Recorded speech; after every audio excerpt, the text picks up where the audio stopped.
Well, by exposing that they do tend to launch terror attacks during their drills as a cover story in case any of their assets get caught by other sectors of the government that aren't involved in the attacks, if the compartmentalization membrane is broken, a lot of times by exposing these events, it stops them from doing it. And I like Jack, and I appreciate him, but I don't like putting dates on things unless I'm totally sure. You know, even when I got on air and said, call the White House, tell them don't blow up the World Trade Center, and blame it on their asset, bin Laden. Even when I did that, I didn't really give a date. I said the next 2 months. I understand. Another thing I wanted to ask you, too, while I got you on air, I want to try to get you on record, Alex, and ask you a question. I've got a lot of friends inside this movement, and they seem to think that if something happens, like a major false flag, they're going to take all their cues from you. I just wanted to ask you, are you prepared? Stay there. We got to finish you up after the break. We're on the march. The Empire's on the run. Alex Jones and the GCN Radio Network. The Mississippi to Steve in Texas? Or I was already talking to Ronnie. Ronnie in Texas. Old Hickory said we could take them by surprise if we didn't fire. And now we're talking to Justin. I need to get a new call list. These all get mixed up. Justin, Steve, Ronnie, Travis, Chris, and others. We're talking to Justin in North Carolina. Okay, Justin, we got interrupted by the break there. Go ahead and make your point. Yeah, Alex, what I was saying was, like, you've got Gerald Celente coming up here in a few minutes, and he's got a YouTube video that he just recently did where he said that there would be a revolution in America. Now, he's a trends forecaster. We take our cues from him. He's been pretty accurate in the past, so this is a man who knows what he's talking about. But to wrap it all up into one point... Well, sure, and the establishment has said that they're setting up a police state knowing what they were going to do would cause a revolution. So... yeah, I mean, Gerald Celente's a smart guy, but he's basically saying he's predicting the sun will come up in the morning. Well, yeah. So what I wanted to ask you was, I listen to your show, and I know your stance, and I know your position. Sure, go ahead and ask the question. Well, if push comes to shove, are you willing to lead this group of merry men and patriots, or, you know, how's it going to go down? Because a lot of people are taking their cues from you, so... I think we've just dug into the trenches and gotten ready for the idea that sooner or later we're going to have to fight, and we're looking for a leader. So will it be you or will it be someone else? Well, I think the leader is going to be every individual out there, and I appreciate your call. You know, there's different types of people in this world.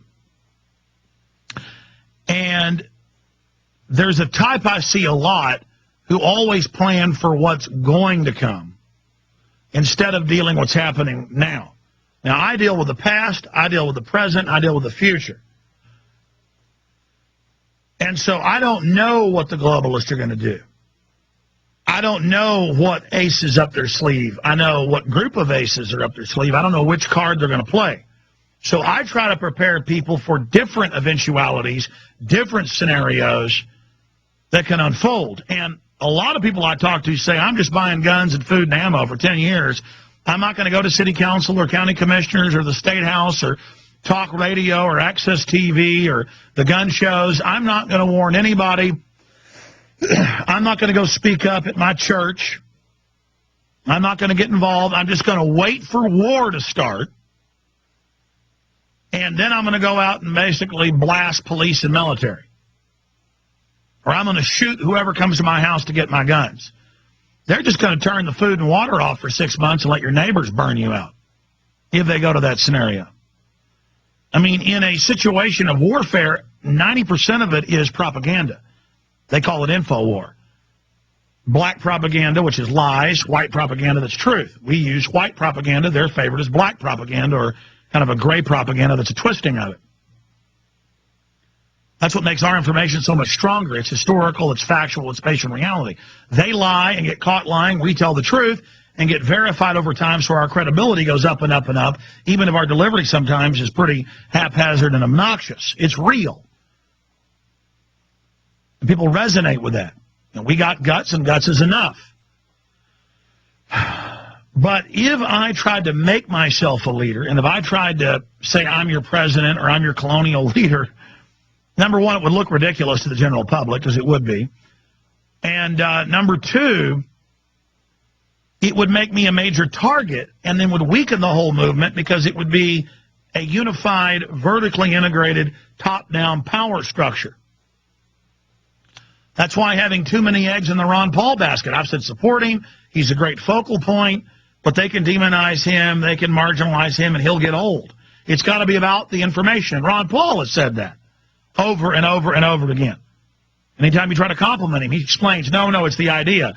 I'm just a focus of this, one of the focuses. So,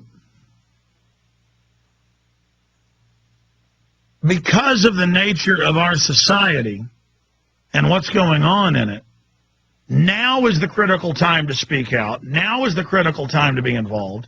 Now is the time to be reaching out to people in any and every way we can, because as the police state cracks down, as the restrictions on free speech cracks down, it's going to be harder and harder. Why are they cracking down on freedom of assembly and freedom of the press and all this? Because it's hurting them. They don't like it because they're vulnerable. So instead of just wearing camo and wearing black bandanas and hiding out in the woods and having people salute you as the captain and militias struggling over the power structure, and, I watched the Republic of Texas, and not all of them. There were 4 or 5 different factions, but mainly it was people in trailers being saluted by their nephews and nieces, and they had admirals with pontoon boats, and if you owned a firearm, you were a general, and they would wear military outfits and looking like clowns. And I know a lot of them must have been feds, because I saw their interactions with police. They were meant, down the road, the globalists saw Texas sovereignty or secession as a threat. It was meant to archetype it as a clown. And this is what they do. And so instead of talking about who the leader is and talking about the organizations we're going to build and having committees and meetings, and, there's so many groups that just have committee meetings and groups, and they make you honorary members, and they call you and say, do you want to make decisions? Do you want to be I'm too busy manning the guns in the info war and trying to wake up as many people as I can, do as many radio interviews as I can do, as many news articles, as many films, and I'm just here trying to say, wake up the next person, discredit the system, expose false flag terror, expose the globalist. So somebody asked me, are you going to lead us? I am already leading. There's a reason I'm leading people. There's a reason I'm the most hardcore, the most effective, the most focused. And that doesn't mean I'm doing a perfect job. It's because I will put the hours in. I will do the job. I will do the radio shows. I will make the films. I will write the books. I will interview the guests. I will take action, and then my listeners are taking action, and they're leaders. And so I believe at a county and city and state and regional level, there are leaders out there. And they're going to be state representatives, and they're going to be congressmen and women.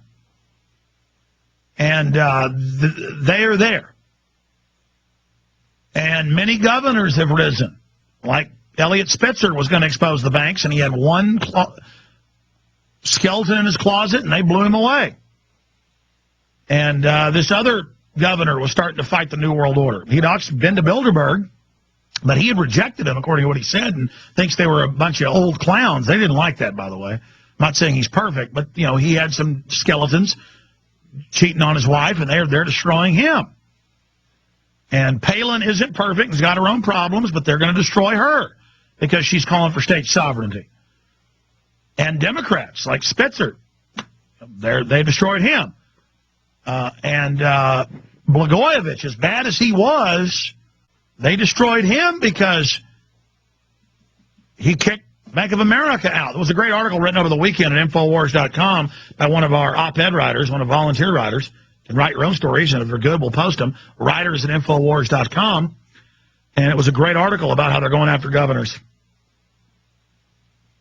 Something like anti-New World Order governors beware or something. I forget the exact headline. Maybe we can put that up on screen for people. But when somebody says, are you going to lead us? It's easy from your house to have 10 or 15 sycophants show up and call you the master and commander or the captain or the leader. or the provincial leader, or the Continental Congress secretary, or what do they call Oliver Cromwell? What was his name? I got to know that. Wikipedia, Oliver Cromwell. It was, it's like a splinter in my mind, not being able to remember. Here, I'll look it up. Oliver Cromwell. And then we'll go back to calls. Oliver Cromwell. What was his term? What was his name? Wikipedia has been exposed as a CIA front for a reason. It's always the first thing that comes up, and it's riddled with disinfo. But see, I already have historical background knowledge, so this is just to refresh my memory. I'll know if this is accurate or not. What was his... No, his name was not Ironsides. It was... it was like Grand Protector, Defender of the Faith.